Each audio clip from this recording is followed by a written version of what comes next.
डारे हवे गाँव जान डारे हवे, आरा जान डारे हवे गाँव जान डारे हवे रे।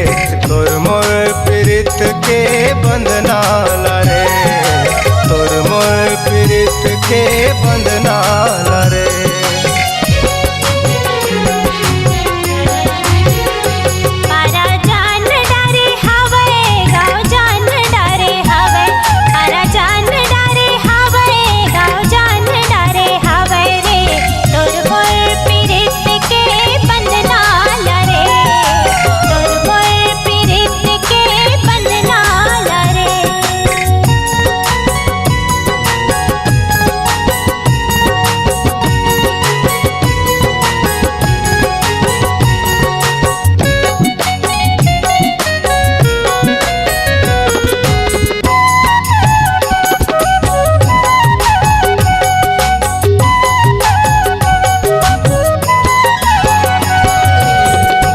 हृदय महुर से छुरी चाकू नजर के, झूलेदार टूरी 16वां बछर के।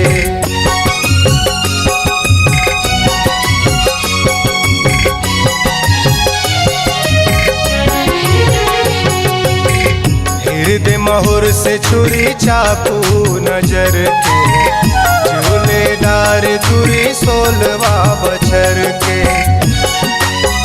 फूल मुरझागे चंदा लजागे, फूल मुरझागे चंदा लजागे, मुछ मुछ ही गोरी तोर हंसना मरे। तोर मोर प्रीत के बंधना रे, तोर मोर प्रीत के बंधना रे।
लेके डोला बही आऊं ले तोला, ठगवानी चटते हाँ नहीं भरोसा।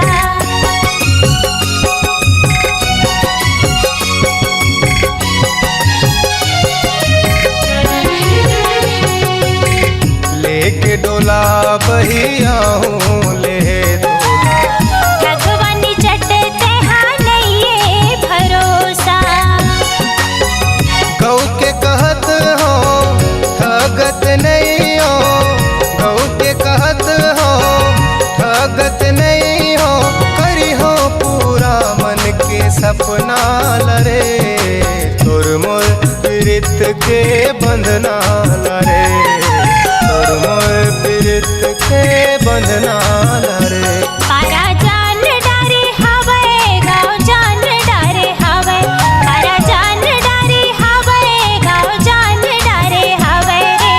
तोर मोर प्रीत के बंधना रे, तोर मोर प्रीत के बंधना रे, तोर मोर प्रीत के बंधना रे।